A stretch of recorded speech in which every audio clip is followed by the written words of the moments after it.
নমস্কার দর্শক, আমি দুর্লভ আর আপনারা দেখছেন দুর্লভ বাংলা। দর্শক, এই মালদায় কিছু দুই একদিন আগে ঘটে যাওয়া একটা ঘটনা, সেটা আপনারা সোশ্যাল মিডিয়াতে দেখেছেন আপনারা। সেখানে কিভাবে একটা গোষ্ঠীর সম্প্রদায়ের মানুষ কিভাবে বিক্ষোভ করেছে, হিন্দুদের দেখে দেখে শুনে শুনে মারধর করেছে এবং কি মারার আগে বলছে যে আপনি কি হিন্দু না মুসলিম।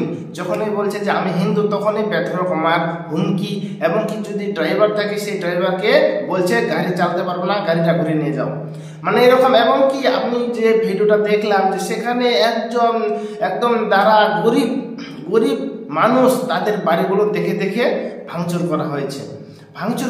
দর্শক দেখুন কিভাবে তাহলে সেখানে একটা সংঘর্ষ চলছে। একটা মুসলিম সম্প্রদায়ের মানুষ কিভাবে হিন্দুদের উপর করছে, অত্যাচার করছে। এটা তো আর বাংলাদেশ না, এটা তো আর পাকিস্তান না, এটা তো আর আফগানিস্তান না, এটা হচ্ছে আমাদের ভারতবর্ষ, এটা হচ্ছে ওয়েস্ট বেঙ্গল। এখানে সব ধর্মের মানুষ বসবাস করে শান্তিপ্রিয়ভাবে, একদম শান্তিপ্রিয়ভাবে। আমাদের এলাকাও আছে, আমরাও তো, আমাদের আশেপাশেও তো মুসলিম সম্প্রদায় আছে, হিন্দু সম্প্রদায়ের মানুষ আছে, তারা মিলেমিশে কাজ করছে। কিন্তু মালদায় কেন?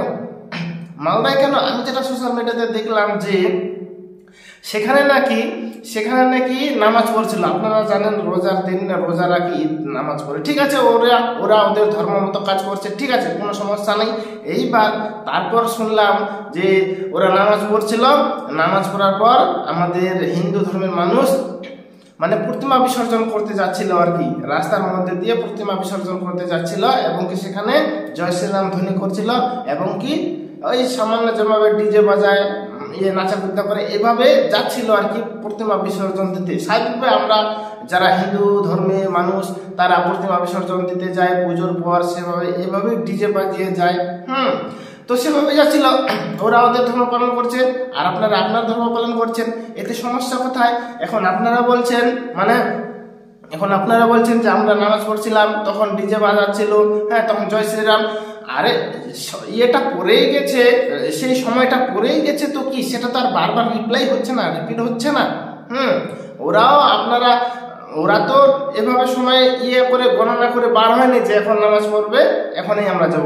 ওরা ওদের মতো বার হয়ে গেছে, আপনারা আপনাদের মতো নামাজ পড়ছেন, তো ব্যতিক্রমে সেটা সময়টা একই হয়ে গেছে, তো সেক্ষেত্রে তো সমস্যা হওয়ার কথা না। সেক্ষেত্রে তো এভাবে করলে হবে না। কখনো আমরা দেখি না যে দুইজন অন্য জায়গার মানুষ একসঙ্গে অফিসে আসলো, কি যে একটা ব্যাপার, সময়ে একসঙ্গে অফিসে আসলো। যেমন আমরা দোকানদার কেউ যদি করে যে ও অন্য জায়গায় ও কটার সময় বের হয়েছে, এ কটার সময় বের হয়েছে, আবার দোকান খোলার সময় দেখি যে ঠিক 10টার সময় একের সঙ্গে একদম দুজনে হাজির। মনে হয় যে ওরা কথা বের হয়েই বার হয়েছে যে আমি এখন বার হচ্ছি। তো সেভাবেই কাকতালি ভাবে সেটা হয়ে গেছে, তো সেটা এভাবে করলে হবে না। আসলে এটা হচ্ছে একটা বাহানা।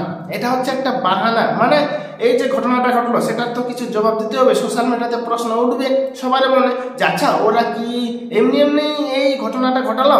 কারণ তো থাকার কথা, কারণ তো থাকবে, না হলে তো এরকম হওয়ার কথা না, এরকম ঘটনা ঘটার কথা না। তো সেই কথাটা বলার জন্য তারা বলছে যে আমরা নামাজ পড়ছিলাম, সেখানে ডিজে বাজিয়ে যাচ্ছিল, জয় শ্রীরাম বলে যাচ্ছিল। বাজতে পারে, ওরা ওদের ধর্ম পালন করছে, যাকে। এইবার বলি, এই যে ঘটনাটা আমরা দেখতে পাচ্ছি, বেশিরভাগ 10, 12, 15, 17, 20, 22 এই ধরনের বয়সী ছেলেরা বেশি, এবং কি ছেলেদেরকে দেখেই মনে হচ্ছে যে তারা দিন আনা দিন খাটা, এবং কি গরিব ঘরের ছেলে বোঝা যাচ্ছে। সেখানে কি একজন দেখতে পেয়েছেন যে সেখানে মালদার একজন বড় বিজনেসম্যান সেই বিক্ষোভে আছে? দেখতে পেয়েছেন? কিংবা মালদার বিশেষজ্ঞ অনেক ধনী ব্যক্তি সেখানে হাজির হয়েছে, সেখানে বিক্ষোভ করছে, দেখতে পেয়েছেন?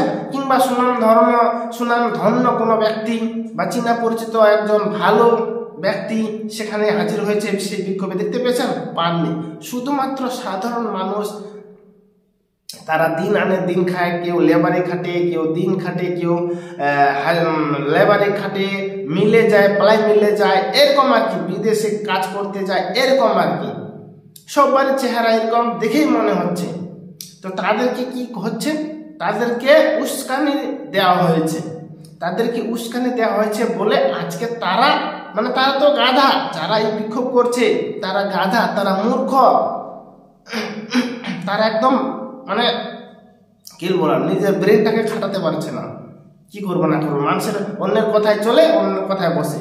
তো উস্কিয়েছে, উস্কার পর এই বিক্ষোভটা করলো। এখন আমি শুনলাম যে এই ঘটনাতে পুলিশ নাকি, মালদা পুলিশ মোটামুটি 30 জনের মতো অ্যারেস্ট করেছে। 30 জনকে অ্যারেস্ট করেছে। এবার 30 জনকে অ্যারেস্ট করা মানে কি, 30টা পরিবার, 30টা পরিবার। এবার 30টা পরিবার অ্যারেস্ট হয়েছে। এবার অ্যারেস্ট যেহেতু হয়েছে, সেখানে এখন অনেক ঝামেলা আছে, কেস হবে, তারপরে আদালতে কেস চলবে। এবার আদালতে যদি যায় তাহলে উকিলকে টাকা দিতে হবে, উকিল ধরতে হবে, সে উকিল টাকা হবে, মানে এখন হাজার হাজার টাকা খরচা। তাহলে সেই বিক্ষোভটার জন্য সেই 30টা পরিবার এখন হাজার হাজার টাকা খরচা করবে এবং কি আইনের চক্কর কাটবে। অমুক তারিখে কোর্টে যেতে হবে, তমুক তারিখে কোর্টে যেতে হবে, থানাকে ধরতে হবে, বিশাল একটা এখন প্রসেস। ফলে এইটুকু ঘটনার জন্য এত বড় একটা সমস্যা এবং কি নিজের পরিবারের দিকে এই সমস্যাটা টেনে আনা, এটা একটা কি ভালো দিক? এখন যারা উস্কিয়েছে তারা তো বেঁচে যাবে, তারা সাইডে সবসময় পর্দার আড়ালে থাকবে। যারা এরকম চালাক চতুর ব্যক্তি, যারা উস্কাবে, তারা সবসময় পর্দার আড়ালে থাকবে, কিন্তু পর্দার সামনে আসবে না। আর যত সব পর্দার আড়ালে মানে পর্দার সামনে থাকবে এইসব ব্যক্তিরা, তাদের না আছে নিজস্ব কোনো বুদ্ধি, না আছে নিজস্ব কোনো ফিউচারের সুরক্ষিত থাকার কোনো একটা প্ল্যান, না আছে যে সমস্যা থেকে দূরে থাকবো ভাই, শান্তি থাকবো, না আছে এরকম কোনো সুচিন্তক। ফলে এই ধরনের ব্যক্তিরা এরকম কাজ করছে। এখন বুঝো ঠেলা, এখন কেস খামারি বুঝো, এখন কোর্টে যাও, উকিলকে ধরো, উকিলকে টাকা দাও, হাজার হাজার টাকা খরচ করো। ফলে এগুলো বুঝতে হবে। শান্তিতে থাকতে গেলে শান্ত ধৈর্য সহকারে থাকতে হবে, ফলেই জীবনটা শান্তি মনে হবে। আর না হলে তো এরকম বিক্ষোভ, হাঙ্গামা, কেসাকেসি, লড়ো, যাও কোর্টে, যাও থানায়, যাও হাজিরা দিতে, এরকম।